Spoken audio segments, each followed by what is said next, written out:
This is Parent Boss Leader. Parent Boss Leader. And here's your host. She's a courageous voice for women, parents, and modern workforce leaders alike. She's a keynote speaker and proud mother of two, the Vice President of Sales and Strategy for ATR International, Laura R. Munson. Hello, and welcome to the show to our viewers, Parent Boss Leader, an interactive podcast where I interview leaders across industries about their secret sauce in being excellent leaders. You can like and subscribe if you like what you hear.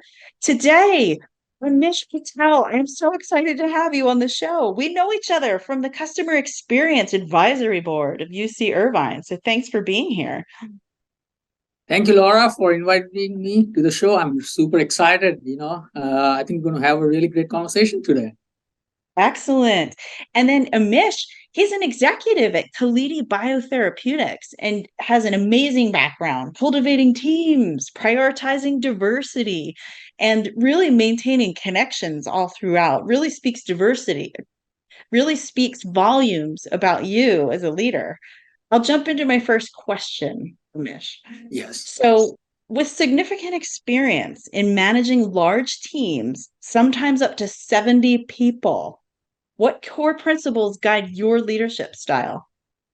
It's very interesting you asked me this question because what I realized is I've managed teams of about 3 people also, right? And I've managed teams up to 70 people. But I think the core principle still remains the same, no matter how big or small, how diverse your team is. And I think one of the things is all the people are looking up to the leader is to see how you can inspire and motivate them, right? And one of the key reasons to do that is also you want to get the most out of it, right? Of all the people who are working on the team. So you have to share your vision. The vision cannot just be with the leader, right? Because leader comes up with the vision, but the execution comes from the team, right? Good point. So I think we have to be very careful that, the vision that we are building for the team, all the people in the company are aligned with that. And if you think about it, everybody, no matter what level you are, right? You could be a research associate, you could be a VP. Everybody likes to have respect. So you have to respect them.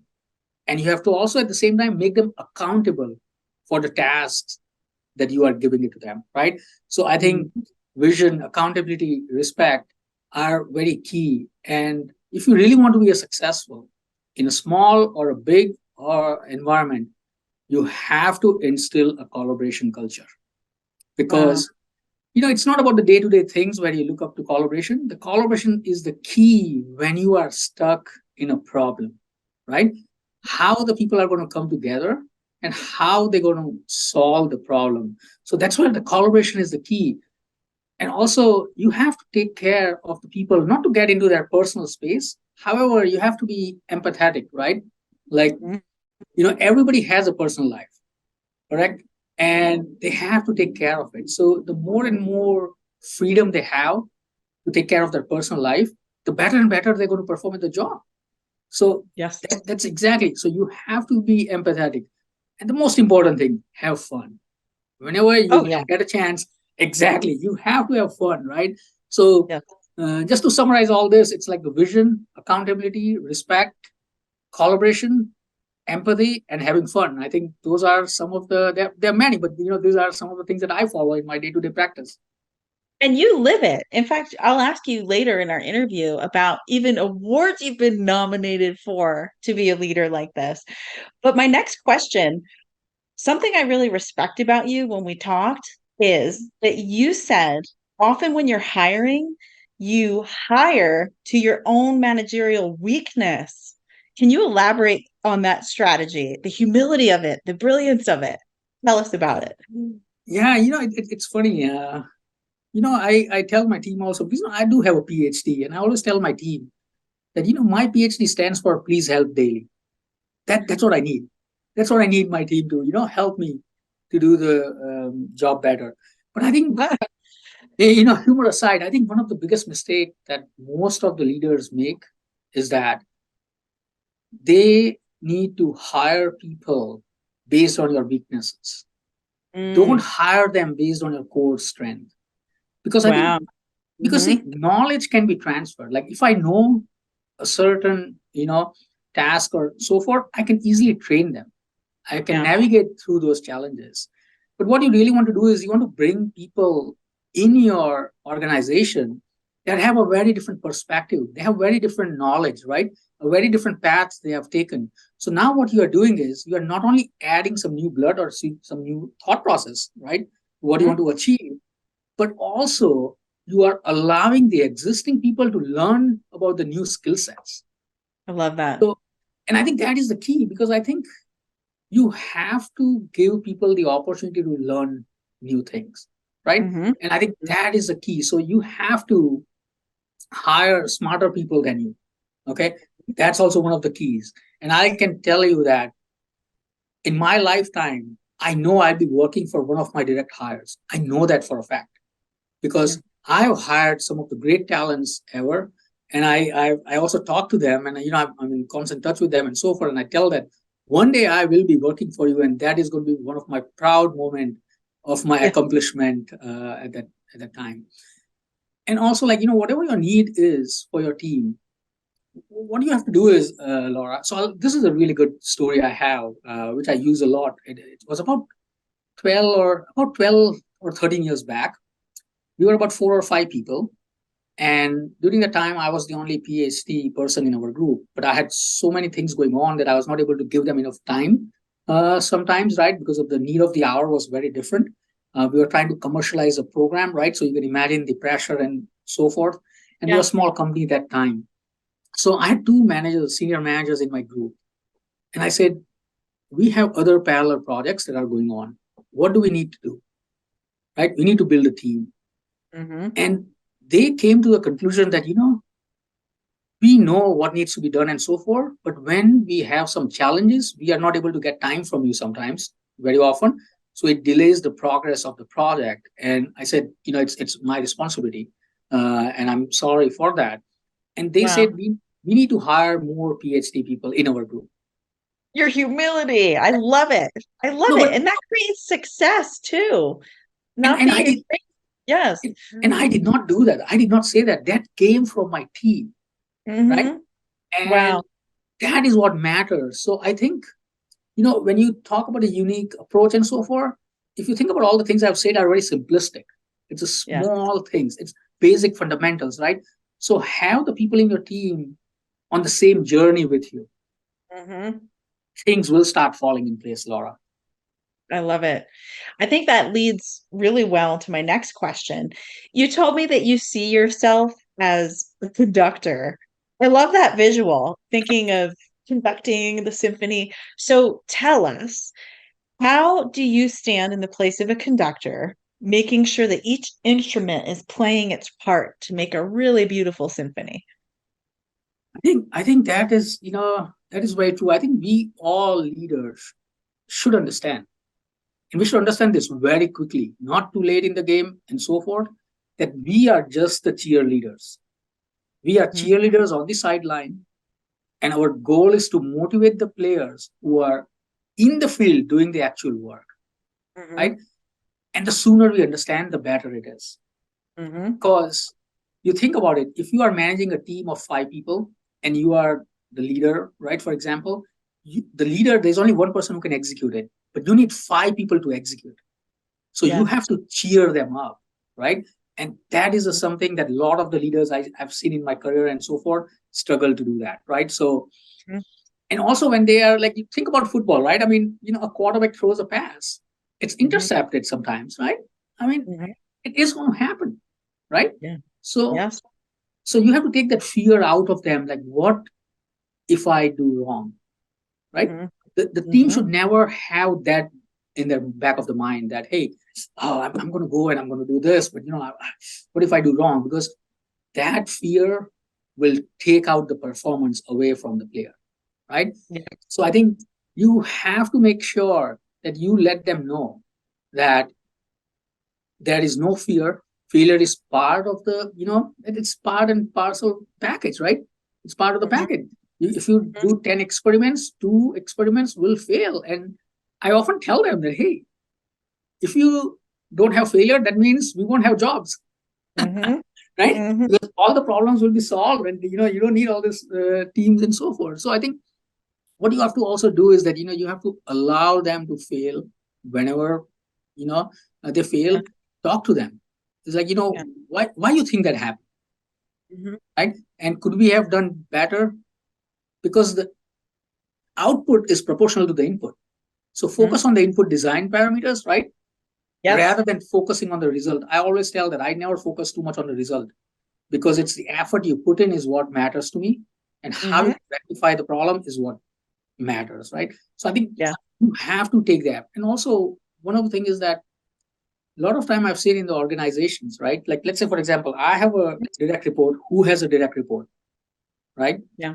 So a lot of time they also are thinking about, oh, he's like 2 level up, he's 3 level up, right? No. You take the initiative, you start setting up skip meetings. And skip meetings I still remember when I did that several years back, and I'm meeting those people now, when I'm meeting them to give a reference, or they call me, for XYZ work, they still tell me that meeting that you set up with us was the most transparency that we have ever got, right? Wow. So I think it's small things. Celebrate small wins. Yeah. Right? That's amazing.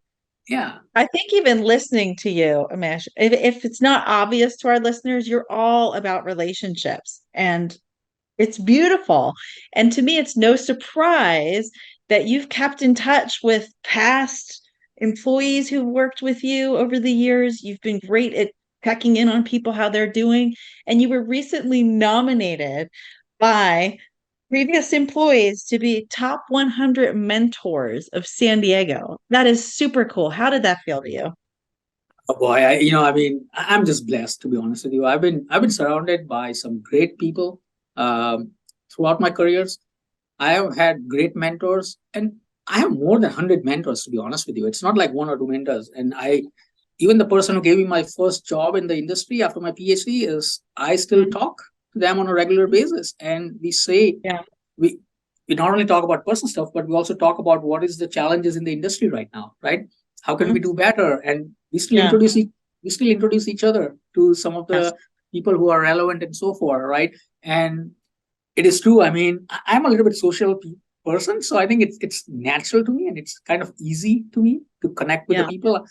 I've been in touch with almost 90% of the people I've ever worked with, or either through a LinkedIn or at a conferences or a WhatsApp or a text message, or like Merry Christmas, right? Happy Thanksgiving, like that kind of small notes. So I like to do that. And also, I think as a leader, that doesn't mean that once they are out of the team, you are done. No, it is your responsibility to track their progress. It is your responsibility to mentor them and guide them through the journey. If they are stuck in a challenge, you need to talk to them, right? And say, hey, like, seeking for any confidential information. And you don't need to share any confidential information.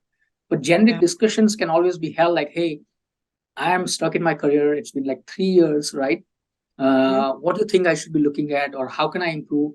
And I get those calls on a weekly basis. And I enjoy when I get that, right? So I think, and also one of the things is in the biotech is a large community. However, you are only 1 or 2 connections away, right? So if you can connect somebody to someone, right, and it brings product faster to the market, look what you did. You might have saved a life. You might have made an impact on the healthcare systems, right? And that is what drives me. And to be honest with you, I'm very fortunate. Every day I wake up, I always say, I'm so happy that I'm in the biotech field, where I go to a job, right? I go to a work, right? Where I am doing things which will save lives. And it's nothing more rewarding than that. Wow. So let's flip to the concept of respect. That's big. It's huge in this world. You'd mentioned it, making sure that each member of your team feels respected. How do you personally instill this value on your team, given the diverse backgrounds that you have on your teams? I think, it's a really good question. And I think, as I pointed to you earlier, even if it's a research associate or a VP reporting to you, right? They all deserve the same amount of respect, right? Yeah. And it is your function as a leader to make sure that respect is never lost, right? You have to tell them, look, success belongs to you, failure is mine. Simple, right? When you are in the public domain or you have meetings going on and so forth, it is not right for us, a leader, to have that kind of a difficult conversation and so forth, right? Like, why did you not design it this way, or why didn't you think it? However, when you are one-on-one, you need to have that discussion. You cannot just put it on the side and be like the lovey-dovey person, to be honest with you, Laura, right? Because it's part of the respect that you have to be direct and you have to criticize in a constructive way, that they don't feel like, like, oh my God, what I've done, and like they don't feel guilty about it and so forth. Because, we have a different types of personalities, right? You can imagine when you have a team, 10, 15, 20 people, they are all different and you have to cater to them in a different way and capacity. So you definitely have to have those kind of challenging discussions. Also, what you have to do is make them all understand, like when they are leading the project, right? And when they are supporting the project. So I had a time where I'll tell you, I hired like 3 or 4 postdocs and PhDs because it was all of a sudden, right? But there was a time where only one person can lead the project. So what do you do with the other people? Like why can't we lead it? So what we did is that even though we have a central person who's leading the project, the rest of you will have a piece of that project who will be leading it, right? And then everything funnels on the top, kind of, right? So we created those kind of discussions, right? Where this is how we're going to structure it, because everybody cannot be a project leader, right? We also understand that and so forth. So that worked out very well. And it's also because, I had those kind of matured and talented people in my team, and it made it easier for me. Also, you have to connect with the people who are working in the lab. They are the people who are generating the data that you need. Okay. For me, they are the key people, right? And so you have to also make them understand that, when a scientist or a manager designs an experiment and you are executing an experiment in the lab, you are the subject matter expert in executing that experiment and giving them the data. Because without the data, nothing can be managed, right? There's no forward direction. So that's a key, that you have to make them understand the value of the data they are generating. And then also, and I'll tell you, this is what I did a while back.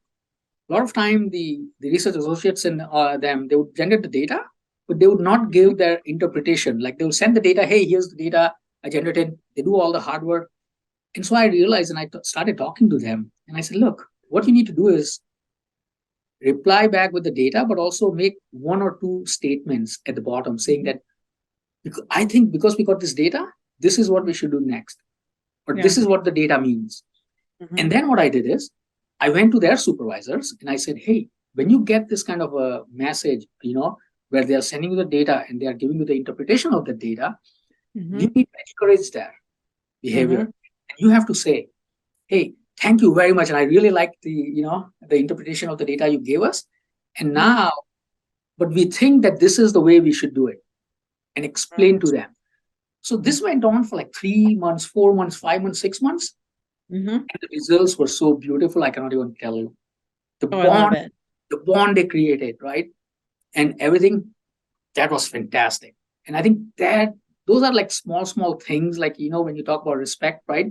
So both ways the respect was maintained, and a leader, that's all they need, right? You need a happy team. Also, I'll tell you, it's part of any biotech, right? And the San Diego field so well. We have so many small companies, right? I have personally been laid off twice, right, in my career. And in my first job, I was laid off, and I'm like, oh my God, what happened, right? Because and so forth. But finances sometimes makes certain decisions and so forth. So you have to make them understand also that layoffs are part of the small biotechs or even in large, right, biopharma in that case. And you have to also make them understand that why this is going to come in a certain time, or if we do not deliver, this is the consequence of it. Yep. So what you're doing is you're being transparent to them. Mhm. Right? And once you do that, you will start seeing it that they will start realizing it. And I'll tell you another example. Sorry, I have so many stories I can tell. You've got fun stories. And so there was a time when I was managing about 6 clinical programs, and I had a project lead for each of the programs, and they each were responsible for the resource requirement, right, to meet their timelines. And then we had one of the managers. I said, okay, you're going to have a central, and this is a simple Excel system. They go in, they put in all the project and the resources required, right? Mhm. So of course, it's sometimes it's peaks and sometimes it's valley, right? Mhm.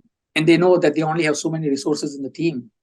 Mhm. They themselves started saying that, hey, maybe I can move my resources to your project for now, for a month or two, because that is more critical work. So Yeah. that this decision started happening at their level. And I would go in a meeting and they would say that this is what we have thought about. And I'm like, fantastic. I mean, so Yeah. that's what it is, because it's all about respect. That means they also realize that I also give them respect to make those decisions which are right. So I think Yeah. that is where I think respect enables you to empower all these people to move in the right direction, to move Yeah. efficiently, right? And there have been times where they say that, hey, the tough times might be coming in and let's not hire right now. Like they have told me that on several occasions. Yeah. So that is what Wow. yeah. Oh, I love that. I love your specific stories too. In fact, I wanted to bring up some stories that you had shared with me that I personally loved. Because, yes, I'm a podcast host, but I'm also sitting in the recruiting and staffing industry. And what we do is we put candidates into roles across the nation, be it biotech companies or high tech companies. But we just received our woman owned certification and we're diversity certified. And you had shared with me how you really work hard even when it's a traditionally male dominated team, to include the women. I loved that when you shared specifics with me. So I wanted to just have the world hear of how you go out of your way to make everyone feel included. I think so. I've worked, and I think the diversity is very. If you think about it, there's a diversity in geography, there's a diversity in culture, there is a diversity in gender, right? And Mhm. I've worked in projects in Asia, Europe, Australia, North America, like I've over the years and so forth. So Yep. I've realized that you have to also respect the culture where the people are coming from, right? Like Mhm. I'm from India, and when I came to US about 24 years back, cricket was my sports, right? Yeah. Because we follow that. But you come over here and you start realizing that it's football, right? So and so forth. Nothing wrong Yeah. with it, right? Not But the phone company. Yeah. yes, and I went to Louisiana Tech University, and so Saints were my team there, and I still love and follow them, right? So it's kind of, you have to respect the culture you are in. You cannot just say that Yes. I'm not going to adapt to the new culture, right? I mean, Yeah. the cultures are beautiful, Yes. right? So you have to embrace them, and also what you have to do is that when you have multicultural people in your team, when Mhm. you have male female in your team, I Mhm. think they strike the right balance for success. Yeah. Because everybody have their own struggles in their life, right? We all have a True. challenge, right? I don't think there's a single person that we can point at who have never had it. And so all those experiences actually come into the play of designing and building a team Mhm. and executing your work, right? I I had a time where I had a lot of females in my group, but there was a time where the female ratio started going down, and then I would go and have meetings with uh, you know the females of my group, and I'll say, hey, are we doing okay? I know we have What's a lot going more. on? Yeah. Yeah, there's like I know we have a lot more guys in the team, and we're trying to balance it and things like that. But is there any way, like you guys not feel comfortable talking about certain things and so forth, please talk to our HR, right? And let me know if I can do anything for you and so forth. And and also then I talk to the male in my group and say, hey, we have to take care of them, right? I mean, it's I kind of love that. creating that kind of an environment, right? That they should also not feel isolated about it and so forth. Like, I've been very fortunate, to be honest with you. I have had so many people who go on paternity and maternity leaves. I'm one of the first person to know that news after their family. And Wow. they care for their people who are working in the team so much, and they want to plan accordingly. That's one of the reasons why they give me also this news, because they care for the people they work with, right? I love that. It's such a beautiful story. Also, like I always tell, like when you are going through those phases, those are, very rare moments in your life, right? And I said, you need 1 month PTO, you need 2 months PTO, you need 3 month PTO, you let me know. Wow. I'm here to support you. It's obvious. You have to, though. I mean, I don't know why it is not. I mean, I could literally go and hire a consultant for 1 month if I need to, right? Exactly. And so forth. So I think you have to create that kind of an environment, to be honest with you, right? If they need some flexibility to work from home because, it's their call, right? They have to go to a school event. By all means, please go there and enjoy it. And they are matured enough that they will work that evening a little bit late, after the kids go to bed and so forth, and they'll finish up the project. I mean, so I think when you take care in a very different way and, you bring that culture up and so forth, automatically you will see that, everybody respects all genders, right? And everybody respects different culture, right? And I think diversity is the key. I think we have to have diversity. I think to get a balanced approach. And I think even your science is going to be better if you have diversity. That's how I feel. Oh, I love it. I love it. You really come across as coach who's on the sidelines, always cheering for your team. What advice would you have for other managers? How do you do that? What's your secret sauce for being that incredible coach? For those who've seen Ted Lasso, I just feel like you're Ted Lasso here in San Diego. You are, oh my God. No, I think I've been just lucky. I've been very blessed. I've been surrounded by great people in my career. That's how I feel. And I think, I'm telling you, all the senior leaders who have mentored me, even in the C-suite, even now when I send them a text or I call them, they pick up the phone and they say, hey, and they're ready to help me. So, I mean, we have to do that. But I think, I think it's very like boss and leadership is a very different fine line, right? Kind of. It's true. And I think I feel, and I might be completely off on this, I think when what you want to do is dominating leadership or boss creates chaos, confusion, right? Lack of trust, fear, right? But leadership should only dominate on one thing, which is strategy or overall vision of the company, right? And after they leave, the business should still go on the same way. Wow. Correct. I was in my previous company for about 15 years through several mergers and acquisitions and so forth. I was about 10, 15 employee there. And when I left, it was 2,500 employees. And I'm still in touch with them. And it's been 15, 16 months. And they still tell me that they never felt that I've left because we're still in touch and we, right? And so forth. The legacy is still there. and what I've seen is that what I hear is also that, I left such a strong team there behind, and they are working in a very similar style that I had built over the years and so forth, right? With help of them, and they have maintained it. So I also still talk to the people who used to work in the lab, also at the leadership level there, and it's business as usual, and that is a good mark of leadership. So I think, don't create chaos, don't create confusion, right? Because and hire the right people. I think that's good. Create the strategic vision. That's huge. And don't be undercutting people or putting them down, leading them day to day. It's that big vision. Absolutely. I joined this company about 15 months back, and let me tell you, remember I always say that, hire the right people. And I moved over here. And since then, I've hired 4 people in my group, and Mhm. all these 4 people have worked with me in the past. Oh, wow. So That is I know cool. I know from a recruitment point of view, yeah, like it doesn't it's not good, but Small town. No. but you know what I mean. So all Yeah. these people who have came and so forth, because I think once you hire the right people, you put them on the right place, they Mhm. will follow good people. They want to follow, right? Good Mhm. leaders. They want to do some great work. So I think once you have the right people, don't create roadblocks. And I think that's the key to success, I think. Yes. Mish, if it's not apparent, anyone listening to this podcast, I would imagine employers want to line up your door and have you as a leader. And I bet everybody listening to this wants to report to you. Where can people find you? LinkedIn, is that the best spot for people to look you up?